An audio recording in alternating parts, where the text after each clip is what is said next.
Hello, I'm Dan Gibson, and this is another video in the question and answer series. Today's question comes from several viewers who have asked about the location of Ghadir Khumm. Now, Ghadir means pond or brook, and Khumm refers to something that smells or is putrid. There's a location in Saudi Arabia that is located with Ghadir Khumm. The question they ask is, if Petra is the actual holy city of Islam, then where was Ghadir Khumm located? And how do I answer this? Now, first of all, remember that the events that took place at Ghadir Khumm have been deeply dividing Islam. The story of Ghadir Khumm is very controversial, so controversial that people have never stopped to ask the simple question about the location of Ghadir Khumm. Today, Muslims all over the world consider Ghadir Khumm to be the name of a pond located in Saudi Arabia on the road leading out of Mecca towards Medina. In this place, in the year 10 after the Hijrah, that calculates to about March 19, 632 AD, a very important event took place.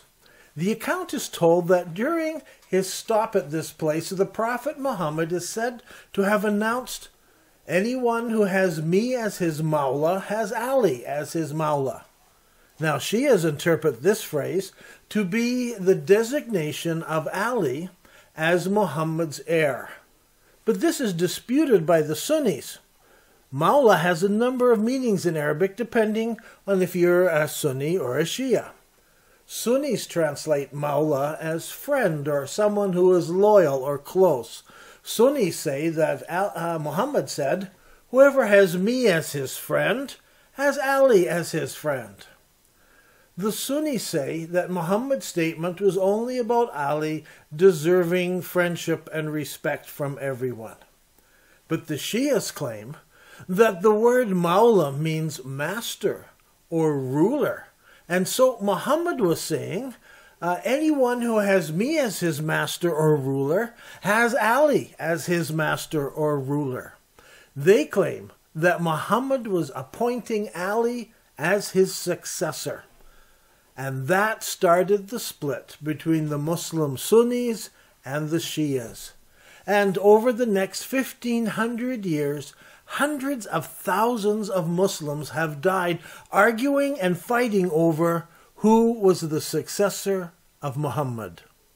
Now, the Sunnis hold very little significance to Ghadir Khumm, but the Shias consider it to be the place where Muhammad officially appointed Ali as his successor. So you can see why the account of Ghadir Khumm is so controversial. And because of this, few people have asked about the whereabouts of this place. The fight is over what happened, not where it happened. So in this video, we're not going to discuss whether Muhammad was appointing his successor as Ali, or whether he was not doing that. Our task is to discover the true location of Ghadir Khumm. Now today, Ghadir Khumm is located 4 kilometers from Juffa, and Juffa is approximately 64 kilometers north of Mecca, and it is one of the 5 miqats, or the gathering places for pilgrims performing Hajj. Due to the water supply and the shade of a few trees, Ghadir Khumm is said to have been a stopping place for caravans. But in this video series, we have been tracing the evidence that Petra is the original location of the holy sites of Islam, not Mecca and Saudi Arabia. If this is true, then how can Ghadir Khumm be in Saudi Arabia? Well, first of all, we need to put all of our preconceived ideas aside, and we need to ask ourselves, what do the earliest Islamic records tell us about Ghadir Khumm? Now, first, the oldest accounts refer only to Khumm. not as a pond. They don't use Ghadir in front of it. In this case, Khumm was the name of a very early well located near the city, but outside of the haram or forbidden area. It was one of two wells used in the earliest days of the city. First, Ibn Hisham tells us that he's one of the earliest Islamic historians, and he tells us of wells that belong to the clans of the Quraysh in and around Mecca, and one of these is known as Khumm. Not Ghadir Khumm, the pond, but Khumm, the well. Before the cleaning out of Zamzam, the Quraysh had already dug in Mecca.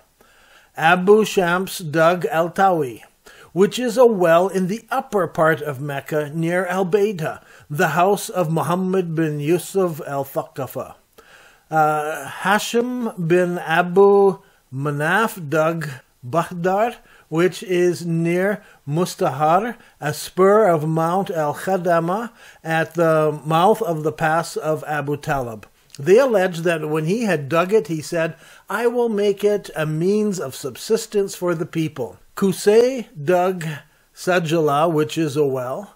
Abu Hashim dug that well, which he gave it to the Naful tribe when Zamzam was uncovered, and people had no further use for other wells. Umayyah bin Abu Shams dug Al-Hafar for himself. Then the Abu al-Uzza tribe dug Suqayya, and the Abdul al-Dar tribe dug Ahrad. The Jamah tribe dug al-Sanbala, and the Sham tribe dug al-Ghamar, which belonged to them. There were some old wells outside of Mecca dating from the time of Murrah bin Khab, which the first princes of the Quraysh used to draw water, namely Rum and Khumm. Now note, this is the one we're looking for. Rum was dug by Murr bin Ka'ab Luay, and Khumm was dug by Kalab bin Murrah, and also was Al-Hafar or Al-Jafar. These are spelled different ways. It's the same well, Hafar and Jafar. It's just the different spellings of the names. It goes on. There are 10 wells that were dug around the holy city before Muhammad's grandfather cleaned out Zamzam. Now there's an old poem of the Hudayfa bin Ghanem which runs, "In the good old days we were long satisfied to get our water from Khumm or Al-Hafar." So those are two ancient wells. Later, the Zamzam well utterly eclipsed the other wells from which the pilgrims used to get their water, and people went to it because it was in the sacred enclosure, and because the water was superior to any other, and two, because it was the well of Ismail bin Ibrahim. So, from this we can gather that Khumm was a well, not a pond, and that it was just outside of the sacred area, which is why people preferred to use Zamzam, which was closer inside the sacred area.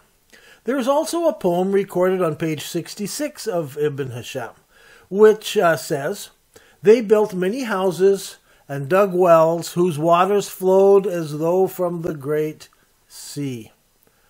The pilgrims and others, that they might drink from them. When they hastened to them on the morrow of the sacrifice, 3 days their camels lay quietly between the mountains and the Hijr. Of old we had lived in plenty, drawing our water from Khumm or Jafar." So, Khumm is a well, or is it a pond?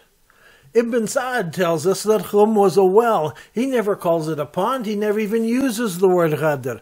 In fact, I've not been able to find when the first usage of the word Ghadir was attached to Khumm. Originally, it was always just the name Khumm, and it always referred to a well. The word is bir in Arabic. Now, several hundred years later, a location in Saudi Arabia was identified as Khumm, and It was on the route from Al-Jufa to Mecca in Saudi Arabia, and it was a pond, not a well. And so Bir Khumm became Ghadir Khumm. Now, why don't I think it was the spot in Saudi Arabia? Well, first of all, I wish I had more information. History tells us that Al-Tabri, who never mentions Ghadir Khumm in his history, or that whole history of Islam, later he wrote a 2-volume book on the subject of Ghadir Khumm. The title is there on the screen, and as far as I know, this book was left unfinished and has since been lost. By the time Yaqut, writing nearly 600 years after the Hijrah, Khumm was identified as a pond in Saudi Arabia. But originally, the earlier writers always called it a well. Now, as we have said over and over again in this series, since all of the earliest mosques in Islam faced towards Petra in Jordan, we should be able to find a place near Petra that fits the original description.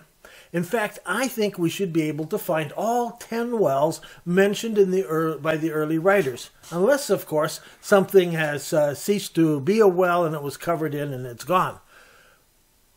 But this is what I find fascinating about Petra. When we talk about the earliest descriptions or locations, and if we go to Petra, it's often quite easy to locate places that fit the earliest descriptions in the earliest writings.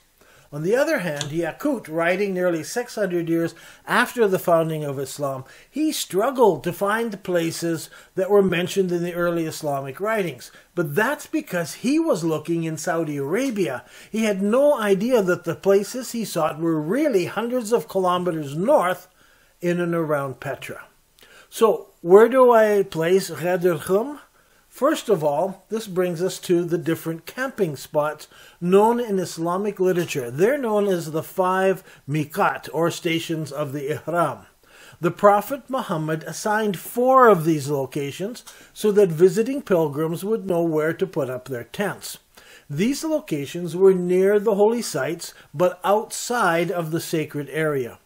They needed to be close so that pilgrims could easily access the pilgrim route.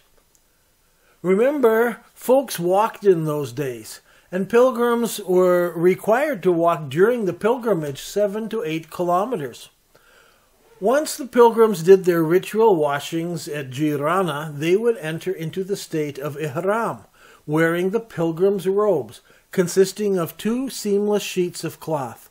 This signified that they had entered into the sacred state of Ihram.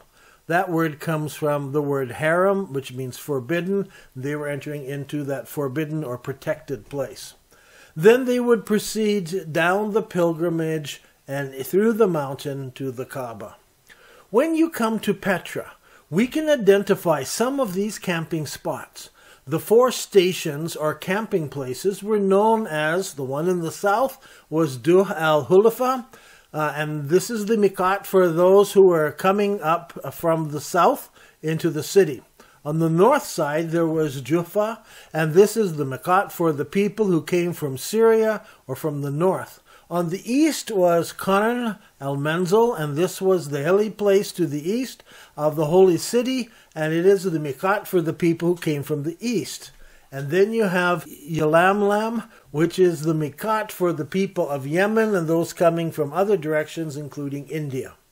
Since these 4 assigned locations were designated for the people, those people were living in tents. No archaeological remains are there because it was a tent village.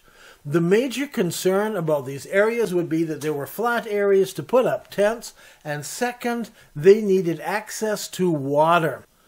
To date, there are insufficient archaeological surveys that have been done, and to date, archaeologists are not looking for the miqat at Petra. They believe they were in Mecca. So, for instance, Qarn al-Manzil would most likely have been in the hills above Wadi Musa. And as we have seen in other videos, Duh al-Hulafa would have been at the base of the Arafah mountain, down at the bottom of Jebel Haron, which is what it's called today in Petra. And for those coming up from Wadi Araba, by that route, that's where they would have stayed. Juffa was probably north of where the Badul encampment is, north of Petra up towards Al-Baida. Hopefully, further excavations will uncover where these locations may have been. The secret is to look for the wells. The well of Khumm is described as being outside of the Haram area. And since there are several old wells in and around Petra, it might be possible to explore and look for these lost wells. As I'm no longer in Jordan, it is not possible for me to drive over and just ask the local Bedouin about the old wells. In the old days, I could do that. These days, I'm no longer living in Jordan. So, such a task would take several days, and we mean talking to the old men, talking to the shepherds or those who walk in those hills to see if they can remember where these old wells might have been. Some of them will still be active today, as I will show you in a minute. And where those wells were, most likely, that is where these camping spots were. In my travels around the outskirts of Petra, I've discovered some old wells, but it's not as simple as one might think. The word bir not only means well, it could also mean cistern, such as this one. A cistern held runoff water. Or it could be a well, such as this one, which I think might have been the old Bahar Har well, which is near the Musta'andahar, the spur of Mount al-Khandama, at the mouth of the pass of Abu Talib. That's where I think what this well is. So my main point is that Khumm is described in the oldest manuscripts as the word bir, which is a well or a cistern. By the time Yaqut, nearly 600 years after the Prophet, by the time he comes along, he's now looking in Saudi Arabia and he discovers a pond there and he calls it Ghadir, or pond. So far, I have not found any early references that called Khumm a pond. All of them call it a well.